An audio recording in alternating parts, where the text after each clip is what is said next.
I'm David Walker. I'm an energy efficiency expert known as a Green Doctor from Groundwork, the community charity with a green heart. Today we're going to look at draft proofing. Draft proofing is a good way at stopping you from feeling the cold, which means you can then start to turn your heating down ever so slightly. And for every 1 degree that you can turn your heating down, you can save around about £80 to £90 a year on your fuel bills. Draft proofing is fairly simple, and there's a whole host of different things that you can buy that range from everything as a door sausage, which goes underneath your internal doors to stop the drafts from blowing through.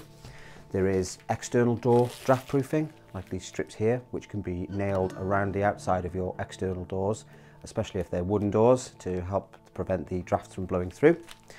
For anybody with single glazed window, there is single glazing window film, which can be sticky taped around the window and then heated up with a hairdryer, which then stretches the material, stopping drafts from blowing in through those pesky single glazed windows.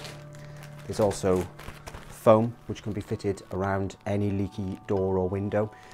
This can be made to measure. Wherever there's a small gap, you can get this to fill. And of course, some of the very obvious things are things like door curtains, or even some nice thick heavy lined insulating curtains that you can close in the winter to stop the drafts from coming through the window. Of course, one of the simplest things you can do to keep the heat in is just to close your curtains at night, and even closing them on hot days to keep the sun from coming in and overheating your rooms as well. When we look at windows with a thermal camera and we put single glazed windows next to double glazed windows, as you'd expect, single glazed windows let most of the heat out.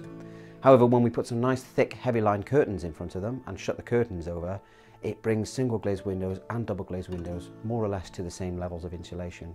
So fit some nice heavy curtains and don't worry too much about double glazing.